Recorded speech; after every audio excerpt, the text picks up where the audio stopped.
Hi everyone. Today let us discuss about the excitation contraction coupling of skeletal muscle.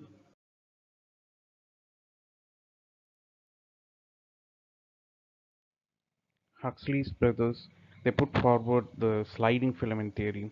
It is also called as ratchet theory or walk along theory or cross-bridge cycling. Today, let us discuss this cross-bridge cycling under the following steps. First, the initiation of the cross-bridge cycling, then formation of actin-myosin complex. Next step is the power stroke, then detachment of the myosin head and reactivation of the myosin head. Initiation of cross-bridge cycling.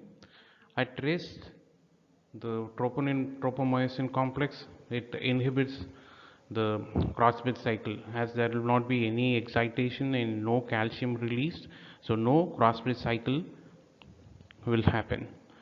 But after excitation, so there will be action potential, calcium gets released into the sarcoplasm, so then attaches to the troponin C, so that makes a conformational change and tropomyosin then moves away and that uncovers the active binding sites on the actin.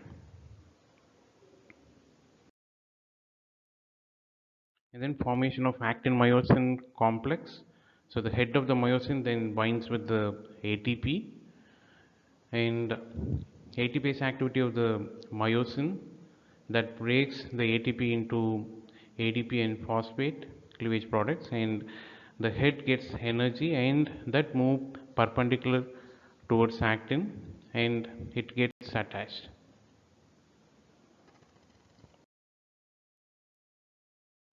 Then there will be release of the phosphate and that makes the conformation change in the myosin and myosin head flux. So from 90-degree it moves towards 45-degree.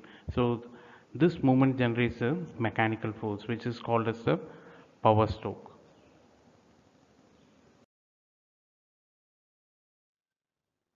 Then detachment of myosin head. So the binding of new ATP to the myosin breaks the link between the actin and myosin, which breaks the cross bridge cycle.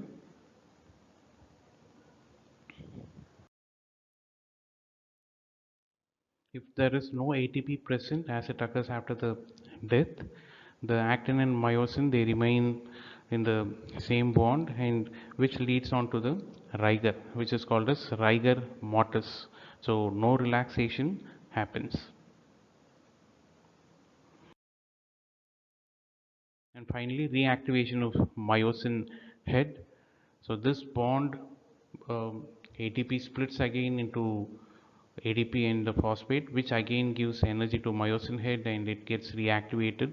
Again, the energized head move towards actin filaments and gets attached to it.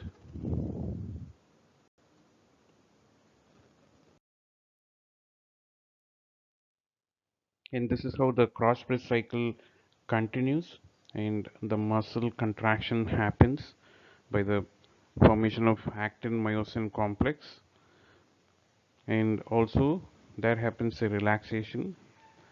So this contraction relaxation happens until the action potential continues.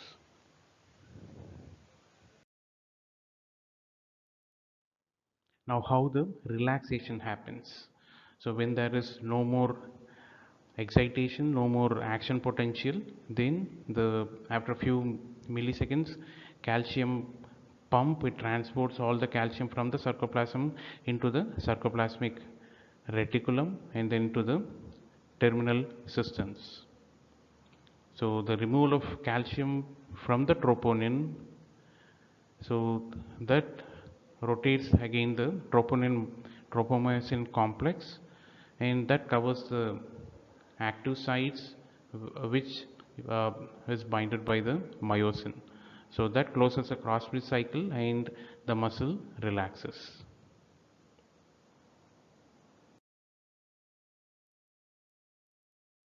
Thank you for your listening. See you soon in the next lecture.